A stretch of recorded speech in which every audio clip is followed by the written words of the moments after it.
afternoon in Satnam, everyone. Welcome back to another Conscious Conversation with Tiaga Prem. Good afternoon, Tiaga Prem. Satnam, good to be here with you, Richie.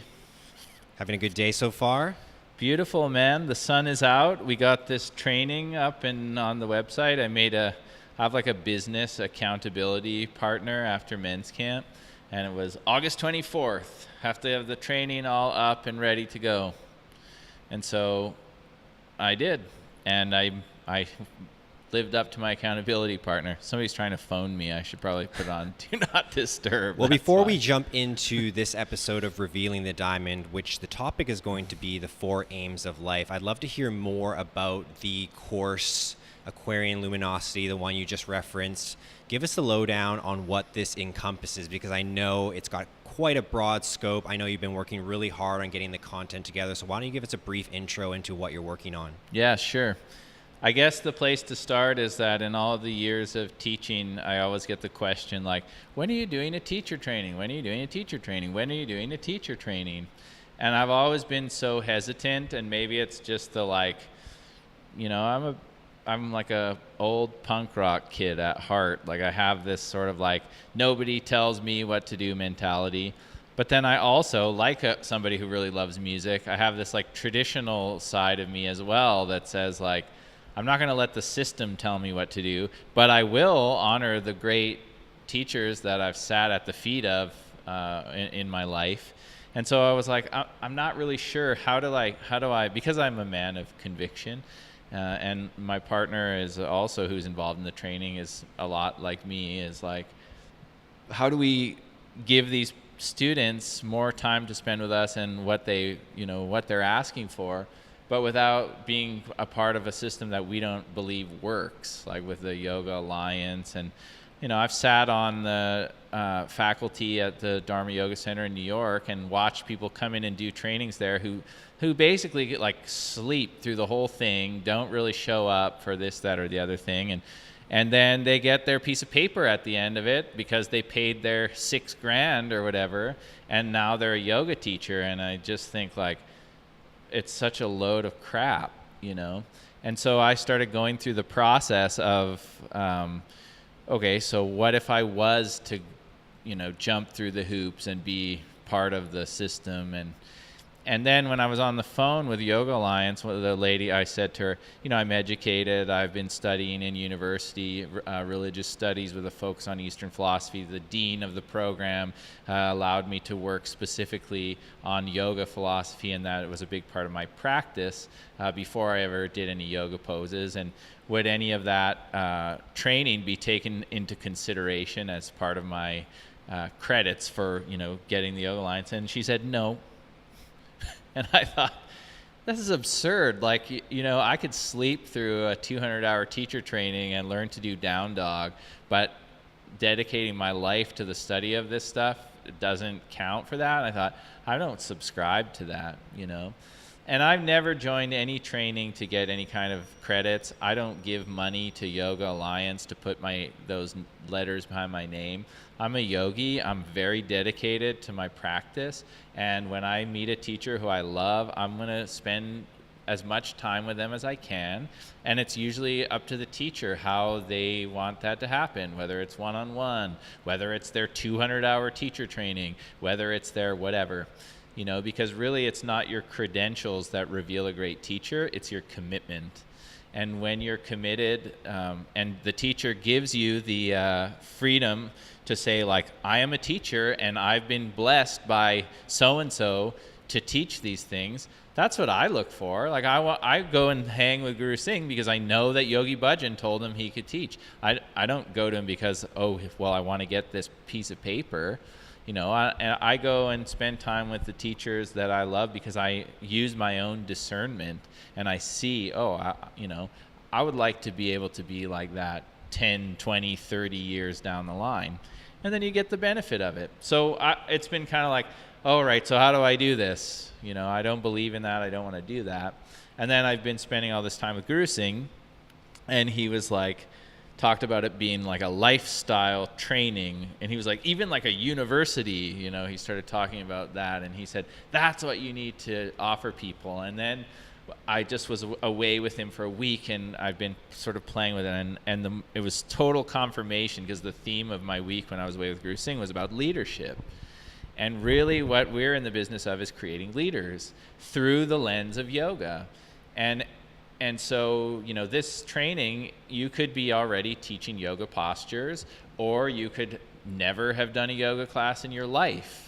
Or you could have been practicing for 20 years, or you could be a healer or a massage therapist or a dentist or a school teacher, or any person who lives in society right now during the pressure of the times. We're going to give you some techniques that you could do to show up as the best version of yourself. And it's over a 10-month process. It was really transformative. And I think that's the way you do it. You frame it as, this is a lifestyle training, and it's an opportunity to spend time with me the way that I spend time with my teachers. And I think that the reason why I could never get behind the other is, I'm not just going to do something because that's the way it is. I don't buy into that. I'm going to do something because it works, and I'm going to test it out, and I'm going to live it. And the stuff that doesn't work, even though some people may be saying, well, you're supposed to do it this way, I don't care. The rules are there to support you being the best version of you. And if they don't do that, then break them. What are they there for? They're useless. And so I think we've got it. I think we know how to do it. And I'm really excited about it. So we're calling it Aquarian Luminosity Lifestyle Training Course, or Lifestyle and Leadership Training Course. And we're stoked. It starts in November, and we'll put some in the show notes how to join up for that. And we're really excited. And we're also doing weekend one in Grand Prairie at the end of September, and we're doing weekend one in Calgary at Yoga Passage in October. So it also gives us an opportunity to connect with the global community a little more, which is what we want to do. And we want to do this together, because when we have strong individuals, then we have a strong community, and then we have a strong community, that's leadership. It's not one leader, it's not me, it's not just SJ, it's not just Dharma Temple, it's everybody, and applying this stuff to their own lives. And we're lucky that we have this technology to do that, and we're blessed. That's fabulous. For those that are interested, it's a 1 weekend a month course, correct? Over the 10 months. So you come into the Dharma Temple for 1 weekend, Friday, Saturday, Sunday type thing. I know we'll talk more about this in the next few weeks, because I think there's more information to come. We'll get more into some of the topics, because I think it's still relevant to Revealing the Diamond. It's all contextual. It's all relevant to our mission here at the Dharma Temple. And I think it's fantastic you're taking on this course for leadership. And having said that, I think we should jump back into our regular dosage of Revealing the Diamond. This week, we're going to be talking about the 4 aims of life. Why don't you break that down for us? Yeah, so according to yoga philosophy, or the yogis, the rishis of the past, there are 4 aims of life. They're called purusharthas. And when they're described, they're sort of like described as the 4 qualities of the infinite, or God, which we all know by now, if you've been listening to Revealing the Diamond, is not outside of you, it's you. And so these are the 4 qualities of you, and like, you are here in this life to fulfill them all. And then once you're through with that, I don't really know what comes next, but I've had the experience of, there's a lot of truth to this, and it's not dogmatic, and it's not about rules. I mean, it would be hilarious to open the show the way we just talked about that, and then be like, and then this is the only way to achieve it. It's very broad, and it's a great way to sort of look at yourself through the, what do you call it, prism. It's like a prism. You know, you shine the light into one part of the prism, and it reflects a certain color, and you go, oh, okay, that makes sense. And so the 4 aims of life are Dharma, Artha, Kama, and Moksha. And so for those of you who are not Sanskrit scholars out there, which is probably many of you, they are easily broken down as purpose, wealth, desire, and liberation. And those are pretty broad stroke words. I mean, it could mean a lot of things. And so I think what we'll do is we'll go through them. But what I would love to share is that the idea is that they all sort of go together. It's not like you just focus on one and then you become aware of the other. In fact, if you do only focus on one, it causes a lot of disharmony in your life. You need all of it. And especially people on the yogic path who are like doing really austere practices and like, becoming fanatics about like following the text exactly the way things are supposed to be. Traditionalists, it's like you lose sight of that you're meant to have an enjoyable time here on the planet. But if it becomes this, like, let's say you have just like a need for pleasure and desire, and that becomes the only focus of your life, then it causes a lot of pain and suffering, because you can't get enough satisfaction, like Mick Jagger said, But that being said, we've talked about this quite a bit, haven't we? How you have to have discipline and freedom, and how the master is able to see the challenge and the solution at the same time. That's the nature of living in a polarity planet. So maybe we'll just we'll go through them as 1, 2, 3, 4, but it isn't necessarily like in order of like a chronological timeline of your life. Kind of like chakras. They're all there. People think of them as kind of 1, 2, 3, 4, 5, 6, 7, but you kind of have to see them all, the big picture. Yep, and you'll notice like where different areas are out of balance, right. And maybe you're putting too much emphasis there, or you're denying yourself too much over here. Right. And I think it's good, and I think it's a blessing to. I'll just give a shout out here to say that tomorrow would have been Yogi Bhajan's birthday, and what an incredible teacher, what a blessing he gave to us, where he taught about prosperity and the yogi. Like it was this, you're not here to take a vow of poverty. He used to say poverty is a curse.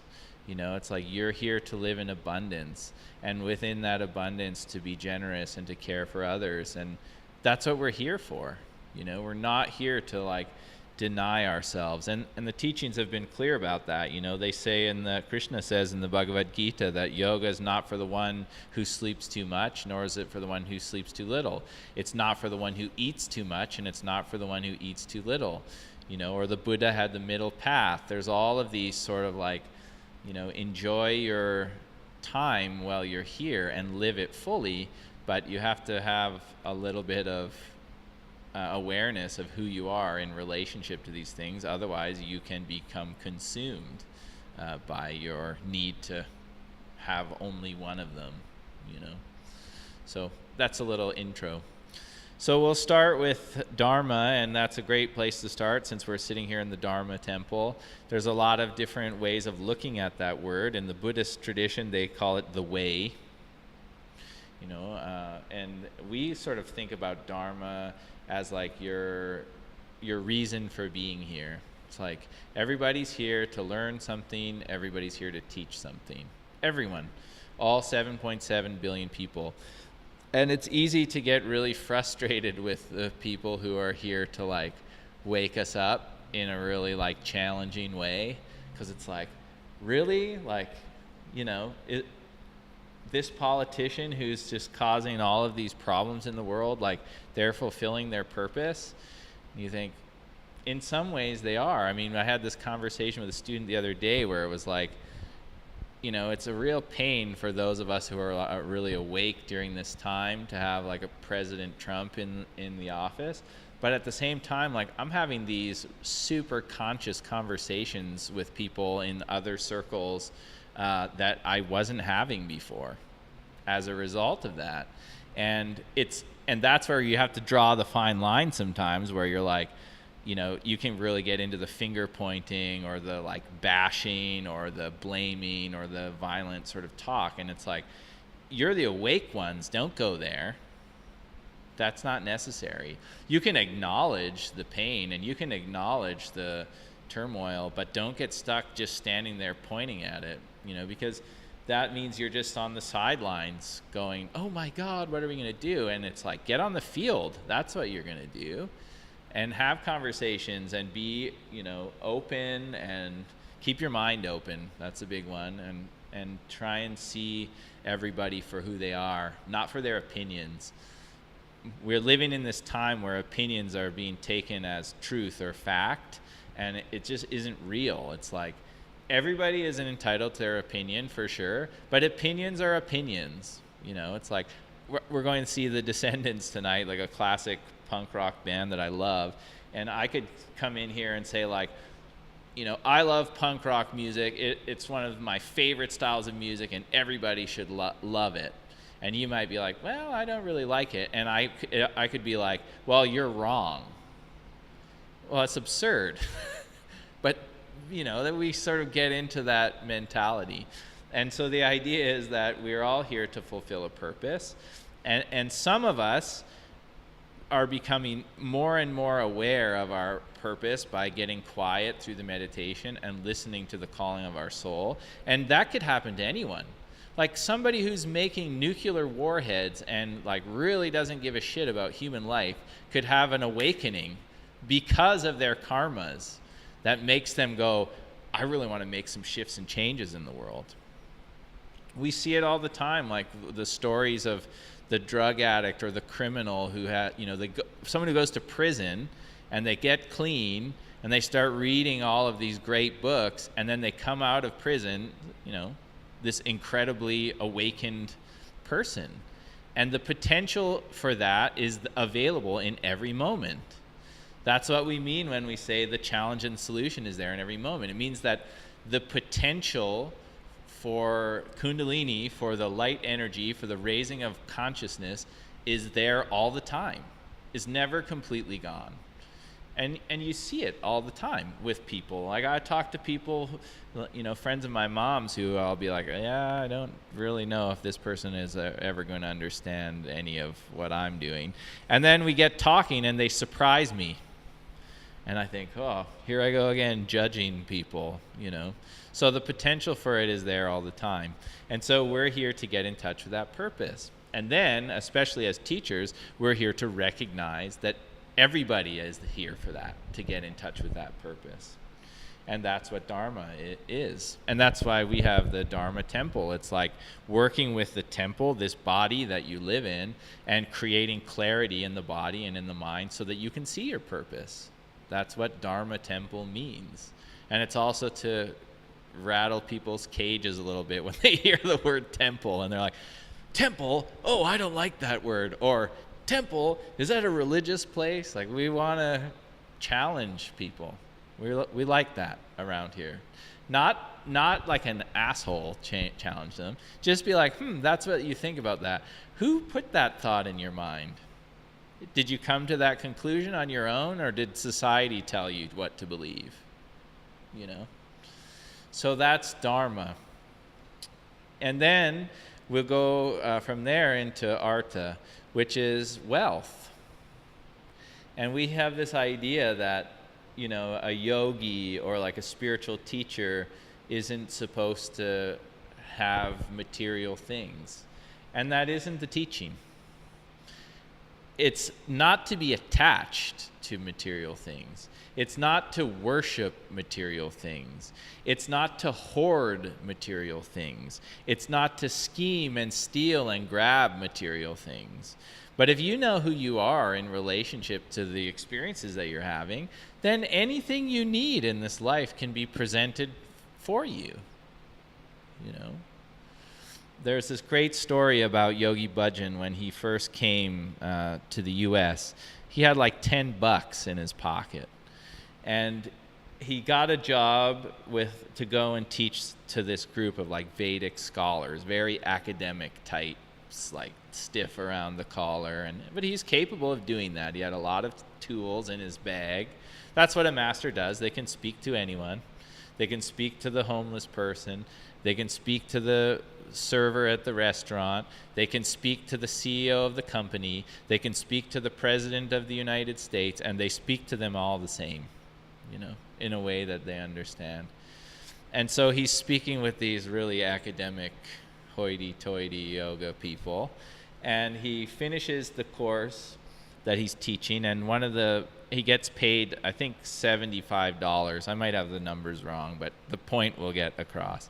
He gets paid $75, and he's broke, basically. He's got no money. And so he gets his $75, and one of the ladies who had him come and teach takes him out for lunch. And there's a man standing outside in front of the restaurant selling pencils, and he's blind. And he starts a conversation with Yogi Ji. And he's talking to him, and he tells him, I've got a family at home, and it's hard for me to work because I can't see, but I've bought all these pencils, and hopefully I can make some money, and gives him the whole spiel. And Yogi Bhajan says, great, I'll take one pencil. And he goes, okay, that's $1 or whatever. He goes, no, here you go. And he gives him $75. And he goes, you can have all these pencils. Like, you don't have to have one. He said, no, I just want one. And he gives the $75 to the man. And then when he goes inside, the woman he's with is like nasty to him. Like, what's wrong with you, sir? Like, you have no money. You just bought one pencil for $75. Are you nuts? And he just said, my guru will take care of me. Just watch, And so he walks into the restaurant, and they go, and it's like one of those have you been to the restaurant in IKEA before? Yes. It's like a setup like that where you walk and you get all your stuff, and then you go pay. Yeah. So they go and they walk through and they get all their stuff, and they go pay. They go to pay, and then they get to the front, and the lady at the desk says, oh, there was somebody in here earlier who said that a man with a turban may come in here and eat. And they said, I was just in a class with him. It was a great class. If he comes in, pay for his meal, whatever it costs. So he pays for the meal, And it's totally taken care of. And then he goes down and he sits down to eat his meal. And the woman is totally blown away that this has just happened. And that's just the thing that he did. And he was able to create millions of dollars out of that. And there isn't any logic to that story. He just said, I just know. And there's a missing part that I'm missing, where the person said, pay this amount of money, and then whatever's left over, give it to him. And so he ends up with $75 again, and he gives half to the girl behind the counter who's serving the food. So he's just taking the money and passing it, taking it and passing it, taking it and passing it, taking it and passing it. And that's not what can I get, how can I serve? And then that became a thing where it was like, okay, we're going to start a tea company so we can give jobs to everyone. We're going to start a brass bed company so we can give jobs to everyone. That's how it operated. And we're all here to do that. We're all here to show up and earn and share and serve each other. And as soon as we start to, we have all these stories about it. It's like the Grinch, and they're all around Christmas, because then it's like the only time of year you're supposed to be generous or something absurd like that.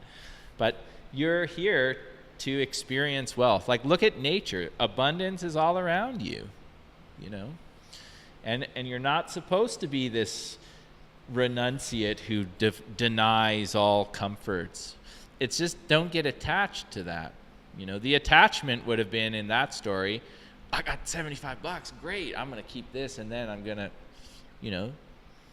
The other was, $75, you need some money, okay, we need a meal, you paid for that, that's true prosperity, because every action was done in favor of spirit, which is what prosperity means, pro-spirit.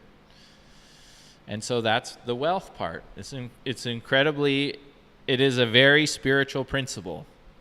I think a relevant question, given what we talked about with the leadership training at the beginning of this podcast, given the aspects of wealth and abundance, how does someone teaching in some of these areas, whether it be yoga, healing, how are they supposed to approach this? I mean, you gave a good anecdote about Yogi Ji, but what's the modern approach? Like, is it okay to ask for I don't know what a lot is, but a lot of money to be sharing some of these ideas? Or do you want to stick to more of the lower cost side to make it more available? Like, what's the approach in your mind? I'll tell you the story about Krishnamacharya, one of the great yogis who, Iyengar and Ashtanga Yoga all came down from. I speak about him often. I read about one of his students, A.G. Mohan. He said, T. Krishnamacharya, he used to watch how the student arrived at the class, and he would prefer to teach one-on-one. And he would watch how they arrived, like whether they came with a driver or on foot or what their shoes looked like. And he'd start to charge them based on their mode of transportation. And then, even better than that, he would pay attention to what they were like. He had a student. Did I talk about this? The two students? I don't think so. Sometimes I'm telling people one-on-one stories, and then I don't want to keep repeating. The good ones are worth repeating. It's okay. It's part of being a dad, I guess. It's like, oh, Dad, not this one again. That's what Marley has to look forward to. Yeah. So this story is one that I love, and it's a great one when the whole like money and yoga conversation comes up, because it's come up a lot, and it will continue to. So one man came to see the great master T. Krishnamacharya, and he had a lung condition. He had difficulty breathing. And so he said to T. Krishnamacharya, he said, I've got this lung condition. The doctor said that I should do yoga, and I'm going to do it. I'll pay whatever. And I want to know, like, how long will it take for yoga to heal me? And T. Krishnamacharya said, I have no idea. I won't even take you as a student, and sent him away. And A.G. Mohan said, well, what's the deal with that? Like, why did you send him away? Like, can't you help him? And he said, you could tell by the language that he was using that he expected the practice to heal him. And he said he wouldn't do the practice. He was going to think that the practice will heal him, and then he won't do the work that I give him, and then he won't be healed, and then he'll tell everybody that T. Krishnamacharya's yoga doesn't work, I didn't get healed. When really the whole thing from the beginning was him showing in his use of language that he had no commitment, he had no discipline, he wouldn't do it. And then the other story about another student, similar situation, comes with a lung condition. He's not well, and it's very life-threatening experience that condition that he's dealing with. And he comes to T. Krishnamacharya and he says, I've got this lung condition. I've been told that I should come see you to do yoga. And he said, okay, come back tomorrow and we'll start your first lesson. It will be $1,000. And the student who's observing, watching this, says like, oh my God, like $1,000? That's insane. Like, imagine if I was like, yeah, you come to class tomorrow, it's $1,000, you know? And the guy went away, and he came back with an envelope full of the $1,000. I'm updating the story because it's a long time ago, but the equivalent of that. He comes back with the envelope full of the money, and he gives it to T. Krishnamacharya. He says, I'm ready for the first lesson. And T. Krishnamacharya says, keep the money, I'll teach you for free. And the lesson is that the second student would be able to heal himself because he was open. He knew he could do it. He knew that his value was exponential. So yeah, okay, whatever it takes, I'll do that. And he could tell from his commitment, and then it isn't about the money. So it's really a relative thing, you know. I've done one-on-one programs with students, and every student who I've done it for free hasn't finished the program. And every student that paid what they could, about 50-50. And every student who paid in full, finished. What are you going to do, you know? And it's not saying that I would never do anything for free again, or I would never. I pay attention to what. It's something deeper than the surface. That's the thing about money. It's a neutral thing. It's a reflection of the heart of the individual. Like if you're really attached to it, or if you're really, you know, causing a lot of suffering in the world, you can use money for terrible things. And you could have lots of it to do that, you know. Or you could use money for wonderful, great things. Or you could be stuck in poverty. I sat on a panel discussion here in Vancouver for Modern Yoga Talks. You can go back and listen to it. I think it's Modern Yoga Talks podcast. Just search it on iTunes. And one of the questions was around the Karma Yoga Teachers Center here in Vancouver, the founder of that, Emerson Lim, and myself. There was a question about free yoga. And I really honor what Emerson does in the Lower East Side here in Vancouver, where they teach yoga for free to people who are in addiction.